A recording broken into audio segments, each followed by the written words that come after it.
Belinda's POV. Galit na dinuro ni Doña Alicia si Ate Lucinda. Who are you para saktan si Vivian? Galit na wika ng senyora kay ate. Nanlilisik ang mga mata nito. And who are you para makialam? Ganting tanong ni Ate Lucinda. Nakataas ang kilay nito, palaban na talaga namang lumabas ang pagiging matapang ni Ate Lucinda. Lucy, magiging mother-in-law ng bruhang yan. Sagot ni Nanay Caridad sabay turo kay Vivian na noon ay umiiyak na. Oh, in-laws pala. Ang malas ng anak mo kung ganon. Nanguyam na sagot ni Ate Lucinda. Ginisihan pa nito si Vivian na noon ay hindi makatingin na diretso kay ate. Agad namang namutla si Vivian sa sinabi ni ate. Parang may malaki itong sekreto na tanging si ate lang ang nakakaalam. Napangisi naman sila Ate Jassy at Ate Monique. Gumuhit ang nanguuyam ng ngiti sa mga labi ng mga ito. Hindi naman mapakali si Vivian para itong natatarantang ewan. Abat, bastos ka ah! Galit na wika ni Senyora Alicia. Nalilisik ang mga mata nito habang nakatitig kay Ate Lucinda. Bastos din naman kasi ang daughter-in-law to be ninyo. Wala siyang karapatan para bastusin ang kapatid ko. Dahil kung tutuusin, walang-wala siya sa kalingkingan na Belinda kung estado lang sa buhay ang pag-uusapan. Sagot ni ate. So, kapatid mo palang malanding yan? Ang malanding maid na muntik nang pumikot sa anak ko? Nanguuyam ang tono ng boses ni Doña Alicia sabay titig sa akin ng masama. Tingnan mo nga naman ang pagkakataon. Hindi ko akalain na magkukrus pa palang ating mga landas. Pagpapatuloy na pang-uuyam ng Donya.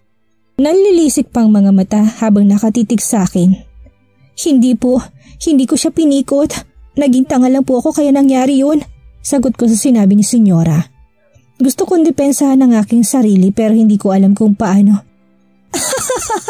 At anong tawag mo sa ginawa mo? Nakipagtali ka sa anak ko para makaahon sa kahirapan, hindi ba? Siguro, yan talagang plano niyong mag-ina-inahan. Gusto niyong makasungkit ng mapera. Sigaw ng Donya.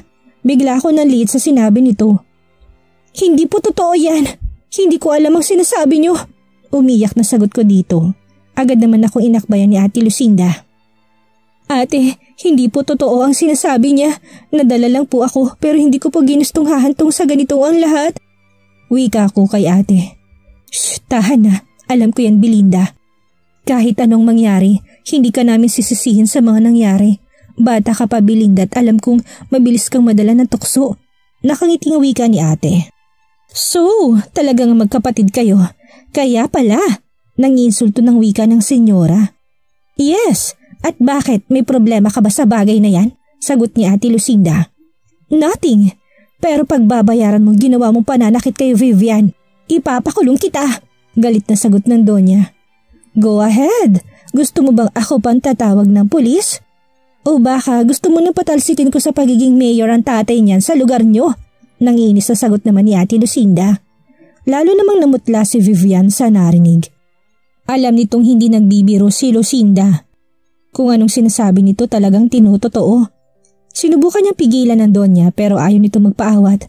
How dare you? Galit na sagot ng senyora. Nasaan ang manager dito? Bakit niyo hinahayaang makapasok ang mga walang modong babae dito? Galit na sigaw ni Doña Alicia.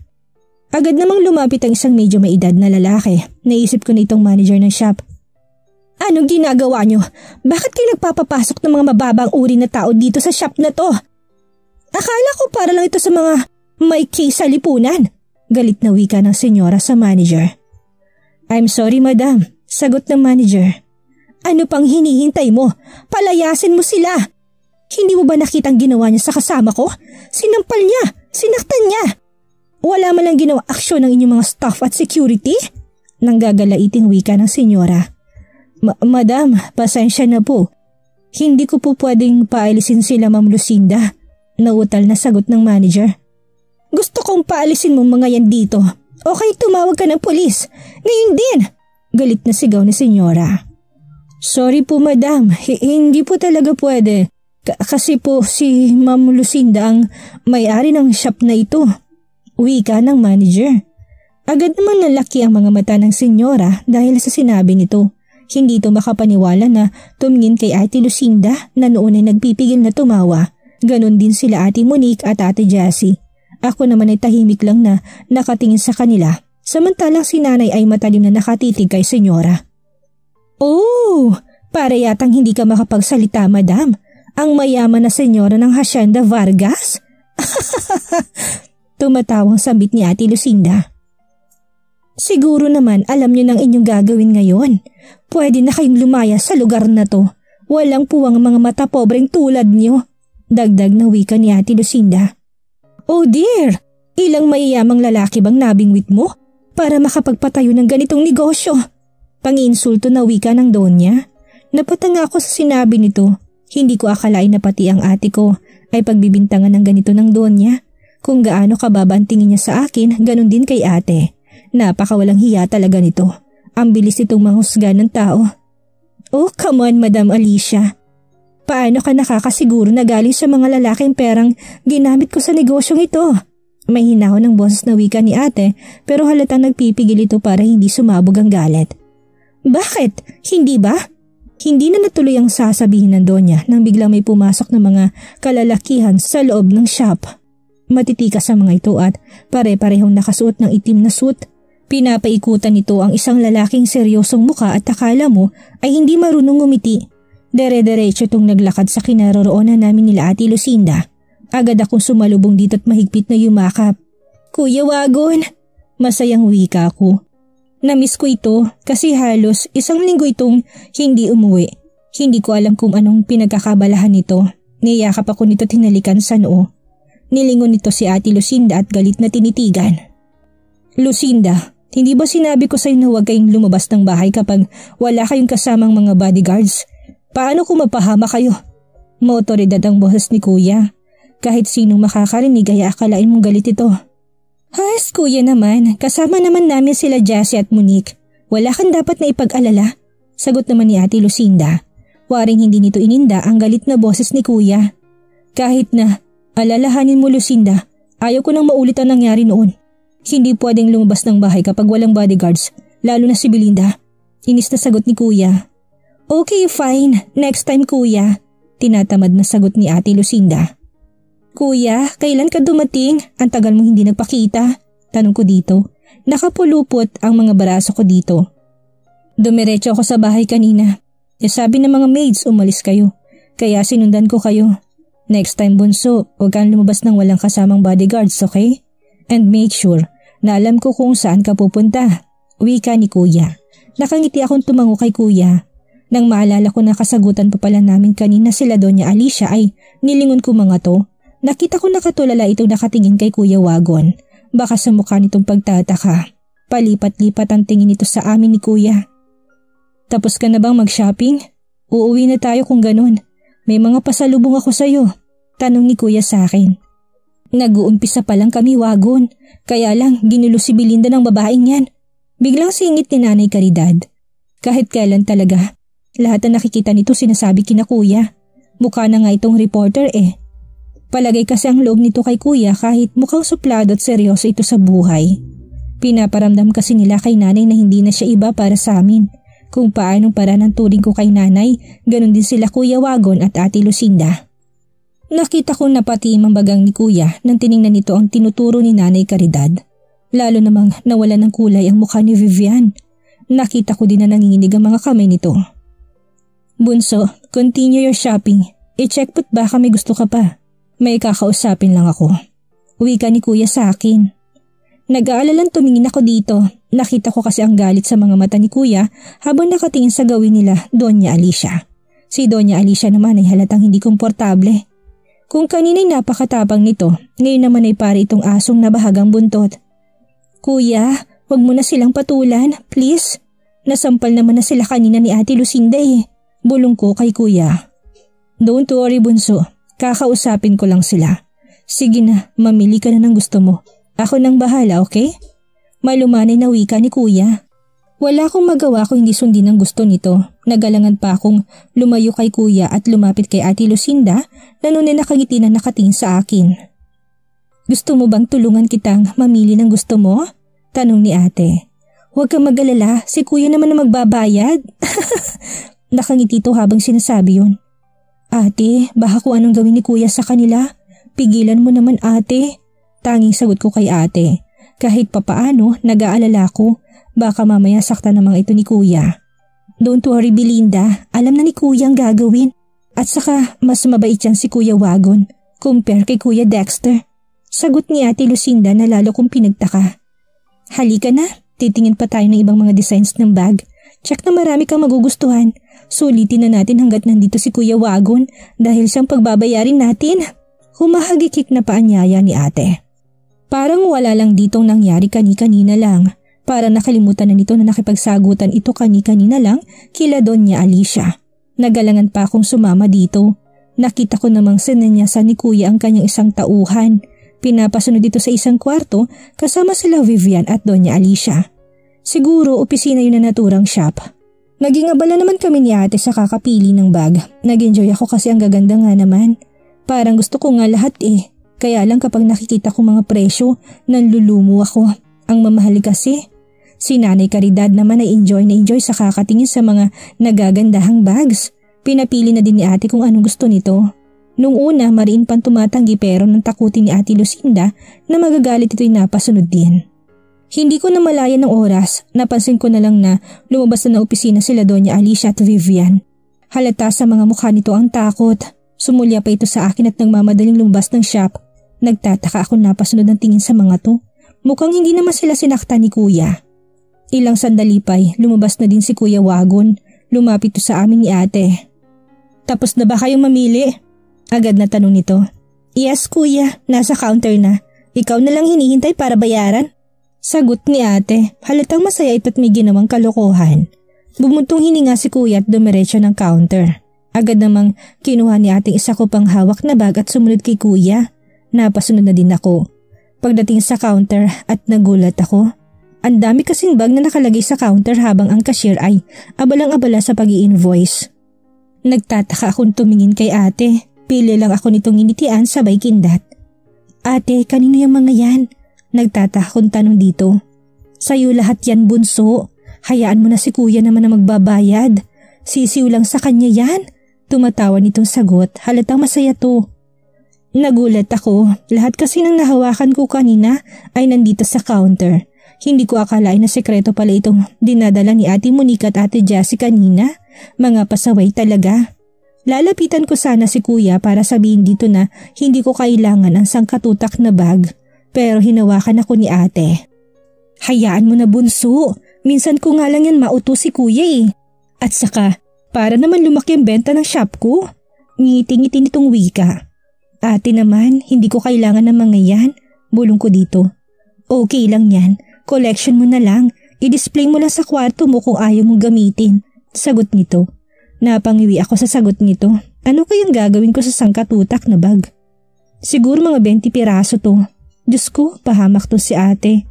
Lalong nanlaki ang aking mga mata nang marinig ko na mahigit 15 million ang babayaran ni Kuya. Napakalaking halaga ng pera. Nang lingunin ko si ate ay malapad itong nakangiti. Samantalang si Kuya naman ay parang wala lang ditong inabot ang card para bayaran ng mga bags. Pagkatapos magbayad ay agad kaming niyaya ni Kuyang umalis na. Bit-bit mga bodyguards nito aking mga bags na binili. Sila Ate Monica at Ate Jessie naman ay nagpaalam na kanina. Uuwi na daw ang mga to. Naiilang ako habang naglalakad kami. Halos lahat kasi ng mga taong madadaanan namin na napapatingin sa amin. May iba pang pasekretong kumukuha ng larawan. Parang wala lang naman ito kina ate at kuya. Tuloy-tuloy lang kami sa paglalakad. Pakaramdam ko para tuloy kaming mga celebrities or politiko. Napapaikutan kasi kami ng mga bodyguards. Gaano ba kayaman si Kuya Wagon, si Kuya Dexter, si Ate Lucinda? Dahil lang alam ko, hindi naman ganito karaming bodyguards na mga normal na mayayaman kapag namamasyal. Yung iba nga walang bodyguard eh. Pasimple kong pinunasan ng luha sa aking mga mata. Nakatitig ako sa aking cellphone habang tinitingnan ang larawan nila Senyorito Arthur at Vivian. Ikakasal na palang mga ito sa susunod na araw. Kaya pala magkasama sila ng Doña at Vivian sa pamasyal. Talagang ang boto ang buong Vargas kay Vivian. Sa bagay, ang mayayaman ay para sa mayayaman at ang mahirap ay para sa mahirap. Hindi pwedeng magsama ang langit at lupa, ika nga. Nakakalungkot lang. Siguro kung hindi ako nakidnap at dito lumaki sa piling ng tunay kong pamilya, hindi ko siguro dadanasin ang matinding pangaalipusta. ang matinding rejection. Mamahalin kaya ako ng isang Arthur Vargas kung alam nitong galing ako sa mayamang pamilya? Pero hindi sukatan ng estado ng buhay. Kung yun ang kanyang sukatan sa pag-ibig, mas mabuti pang wag na lang. Para sa akin, hindi yun ang tunay at wagas na pagmamahal.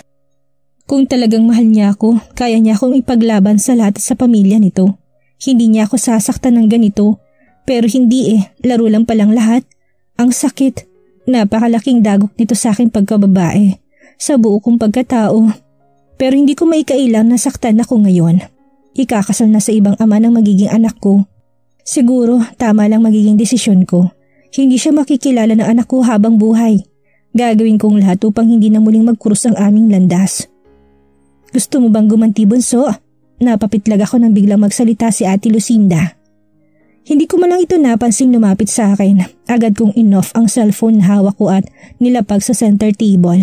Nandito kasi ako sa living area ng bahay. Sino ate? Nagtataka kong tanong. Gusto kong magkaila pero alam kong wala akong maitatago kay Ate Lucinda. Sa mga taong umapi sa'yo, gusto mo bang gumanti sa kanila? Tanong ulit ni Ate Lucinda. Umiling naman ako sa sinabi nito. Wala sa bokabularyo kong gumanti sa kanila. Ang gusto ko lang naman ay makalimutan na sa Senyorito Arthur. Ate, wag na. Tanggap ko naman ang lahat Nagpasalamat pa rin ako kasi habang maaga panalaman ko na ang lahat. At isa pa dahil sa ginawa niya, naging tulay yun para nakilala ko kayo. Wika ko kay ate. Ngumiti naman si ate sa akin. Hinaplos pa nitong aking buhok. Bakas ang awa sa mga mata nito habang nakatingin sa akin. Napakabait mo, Belinda. Pero nasa dugo mong dugo ng isang almera. Hindi tayo pinanganak ng ating mga magulang para maging mahina. Alam kong kayang-kaya mo to. Makahulog ang wika ni Ate Lucinda. May aasikasuhin lang kami ni Kuya Wagon. Pauwi na din ng Pilipinas si Kuya Dexter. Pagkatapos dito, dadalhin ka namin sa Switzerland para dun muna tumira hanggang makapanganak ka. Mas mabuti na din sigurong lumabas ka muna ng bansa para lalong maghilom ang sugat sa iyong puso. Para makalimutan mong sakit ng kalooban dahil sa kagagawa ng mga taong walang konsensya. Mahabang wika ni Ate Lucinda. Ate, okay naman ako dito sa Pilipinas at saka bala kong ituloy ang pag-aaral ko pagkatapos kong manganak. Sagot ko kay ate. Magagawa mo din yan kapag nasa Switzerland na tayo. Huwag kang mag-alala, may mga properties at negosyo tayo doon. Hindi kayo mahihirapan ng anak mo doon. Wika ni ate. Tumango na lang ako sa sinabi ni ate. Sa bagay, mas maganda na nga sigurong umalis muna ako ng Pilipinas. Hahanapin ko muna ang aking sarili. Sa ibang bansa, huwag kang mag-alala, mag-enjoy ka doon. Mababait na mga tao doon, Belinda. Nandito ako para tulungan ka. Kayo na magiging baby mo. Nakangiti ng wika ni ate. Sige ate, kayo pong bahala basta huwag niyo akong iiwan doon ha. At saka dapat kasama si Nanay Caridad. Wika ko dito na agad naman itong kinangiti. Of course, kahit saan ka magpunta, kasama mo lagi si Nanay Caridad. Alam kong hindi na siya iba sa'yo, Belinda. Alam kong mahal na mahal mo siya kaya hindi namin siya ihiwalay sa'yo. Ngiting sagot nito. Kinagabihan din ng araw na yon ay dumating si Kuya Dexter. Masaya ko itong sinalubong. Agad itong yumakap sa akin. Katulad sa reaksyon ni Kuya Wagon, nakita ko din kung paano tumulo ang luha ni Kuya. Nasa 6-footer ito at may kahabaan ng buhok ni Kuya Dexter. Unlike kay Kuya Wagon na maraming balbas, si Kuya Dexter ay malinis ang muka, makapal ang kilay at matangos ang ilong. Hindi may kakaila na marami ding babaeng maghahabol dito dahil sobrang tikas nitong tingnan sa higit na 6'9" heights. Mas matangkad dito kay Kuya Wagon na nasa 6'7". Ganun pa man hindi may kakaila magkakadugo kami kasi may mga hawig kaming 4 na puno ng tawanan ng buong bahay. Nag-celebrate kami sa pagkikita namin magkakapatid. Nagkaroon kami ng mini reunion. Alam kong ito nang umpisa na lahat. Tinalikuran ko ng lahat ng masasamang nangyari sa buhay ko. Babangon ako at wala ng sino man ang magtatangkapang saktan ang isang Belinda Grace Almera. Pag-aaralan kong kumilos katulad ng isang Almera, katulad ni Ate Lucinda. Magiging katulad ako sa mga kapatid ko. Magiging matapang at handang harapin lahat ng mga pagsubok sa buhay. Baby, maybe you need to get rest. Huwag ka na muna makipagsabayan sa pagpupuyat sa amin. Saka na lang kapag nakapanganak ka na. Nakangiting wika ni Kuya Dexter sa akin. Nasa 11:00 na ng gabi. Marahil ay naiisip nitong aking kalagayan. Malaki ng aking tiyan at hindi ako pwedeng magpuyat. Yes, bunso. Go to your room na. Bukas na lang tayo ulit mag-bonding. Sangayon naman na wika ni Ate Lucinda. May hawak itong kupita ng wine. Sige po. Sangayon ko sabay ngiti. Kinuha kong juice sa aking harapan sabay inom. Sayang kasi kung hindi ko uubusin. Ang sarap pa naman at sabi ni Nanay Caridad mahal daw to. Napansin ko naman na nagkatinginan ng mga kapatid ko sabay na napangiti. Hindi ko na lang pinansin at tumayo na ako. By the way baby, pinadala ko na sa room mo mga pasalubong ko sa'yo. Feel free to open it. Hope na magustuhan mo. Kapag dakay wika ni Kuya Dexter. Ah, really? How about ni Kuya? May pasalubong din ba ako? Biglang napatayo si Ate Lucinda at excited na lumapit kay Kuya Dexter. Excited ang naghihintay na sagot. Narinig kong pagtawa ni Kuya Wagon na pabuntong hininga naman si Kuya Dexter. Lucinda, you're old enough para sa pasalubong na yan. Grow up sis, wika ni Kuya Dexter. Napasimangot naman si Ate Lucinda, natawa na lang din ako. Hay naku Kuya, kailan ka ba nagbigay sa akin ng pasalubong? Kunwari puno ng pagtatampo sa boses nito. Napabuntong hininga naman si Kuya Dexter at kinuha ang wallet. May kinuha itong black card sa loob at inabot kay Ate Lucinda. Here, buy whatever you want. Just stop complaining like a baby. Wika ni Kuya Dexter. Agad namang nang-slap ang mga mata ni Ate Lucinda sa excitement. Agad na nakalimutan ang tampong nararamdaman kani-kanina lamang. Inabot agad nito ang card at malawak na nakangiting napatingin sa akin. Si Kuya Wago naman ay tawa ng tawa, samantalang si Kuya Dexter ay iiling-iling sabay buntong hininga. Inabot pa nitong alak at tinungga. Oh wow! You're so generous Kuya! Belinda, wake up early tomorrow. Let's go for shopping! Excited na wika nito. Kinuhang bag sa sofa at agad na naglakad palabas ng pinto. Hindi na ito nagpaalam kina Kuya. Naiwan ang mga kapatid kong lalaki na natatawa na lamang sa inasal ni Ate Lucinda. Agad naman din ako nagpaalam pagkatapos kong humalik sa mga kuya at umakyat ng hagdan papuntang kwarto. Nakasalubong ko pa si Nanay nang makita ko'y ngumiti ito sa akin. O anak, matutulog ka na ba? Tanong nito sa akin. Tumango naman ako dito. Gusto mo bang dalhan kita ng gatas sa kwarto mo? Tanong ulit sa akin. Wag na po Nay, marami po kasi ako nakain at nainom na juice eh. Pakaramdam ko busog na busog ako. Sagot ko habang hinahawakan ng aking tiyan. Ah sige, samahan na kita sa kwarto mo. Uwi ka nito. Umiling naman ako tanda ng pagtanggi pero ayaw magpaawat ni Nanay.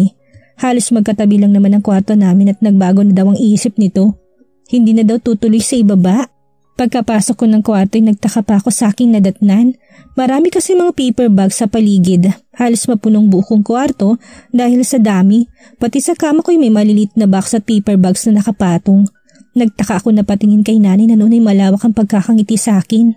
Mga pasalubong ni Kuya Dexter sa'yo. Hindi na kasi kasya sa ibaba ng kama kaya pati kama mo nalagyan na. Wika ni Nanay. Grabe Nay, ang dami naman ito. Siya kong wika.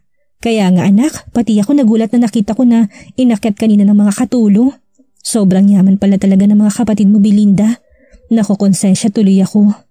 Dapat noon pa natin sila hinanap para hindi mo na naranasan ang hirap ng buhay. Sagot ni Nanay. Nay naman, kahit hindi tayo mayaman, naging masaya naman ako sa piling nyo.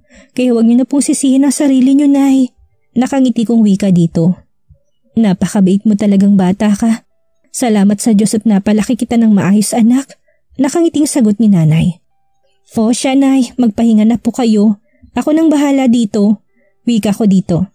O sige anak ha, punta na ako sa kwarto. Good night Belinda. Nakangiting paalam ito sa akin. Ngumiti ako tuluyan ng pumasok sa loob ng kwarto at sinara ang pintuan. Pagkapasok ko'y napangiwi ako, ngayon na nagsingkin sa utak ko ang problema ngayong gabi. Puno pala ng mga regalo ni Kuya Dexter ang kama ko. Saan ako hihiga? Malalim ako na pabuntong hininga sabay upo sa gilid ng aking kama. Queen size bed ang kama ko pero halos mapuno ito ng pasalubong ni Kuya. Kinuha ko isang paper bag na may logong isang kilalang kumpanya. Gucci. Nang sipatin kong iba'y nakita kong iba pang mga logo. LV, Hermes, Saint Laurent, Chanel at marami pang iba. Para ako magtatayo ng sariling negosyo sa dami. Binuksan kong hawak kong paper bag at tumambad sa akin ang isang bag. Sinipat-sipat ko't napangiti ako dahil nagustuhan ko ang style. Tinupi ko ang box upang hindi masyadong makalat. Sinunod kong buksan ang isang maliit na box. Napawawa ko dahil tumambad sa paningin ko isang set ng alahas. white gold na may pink diamond sa pinakagitna. Sinunod kong iba pa, puro alahas at bags. May mga naligaw din na mga damit at sapatos. Manghang-mangha ako sa mga mamahaling bagay na tumambad sa aking paningin, lalo na nang mapadakong tingin ko sa mga alahas. Alam kong hindi basta-basta ang presyo ng mga to. Iba-ibang kulay at disenyo. May gold, white gold at diamonds. Necklace, hikaw, singsing, bangles. Grabe, sobrang dami. Isa-isa kong dinalang mga bag sa loob ng walk-in closet at maayos na nilagay sa bags cabinet ko. Halos mapunong loob nito. Sinunod ko mga damit at sapatos. Maayos ko ding sinilansan upang mabilis kong mahanap ang design na gusto ko. Wala namang problema. Dahil kasing laki ng kwarto ko, ang walk-in cabinet ko. Isinunod ko ang mga alahas. Binuksan kong jewelry cabinet. Isa-isa kong nilagay ang mga alahas sa loob. Kitang-kitang mga nagagandahang alahas kapag hihilahin ko mga drawer. Nang masiyahan ako sa ayos ay nakangiti akong lumabas ng kwarto. Nakaramdam ako ng tuwa nang sa wakas ay naayos ko din lahat ng pasalubong ni Kuya.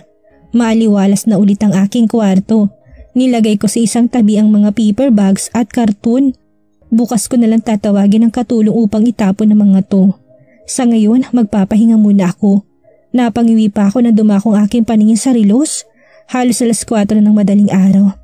Grabe, halos inumaga ako sa pag-aayos. Agad ako naglinis ng katawan at sumampa na ng kama.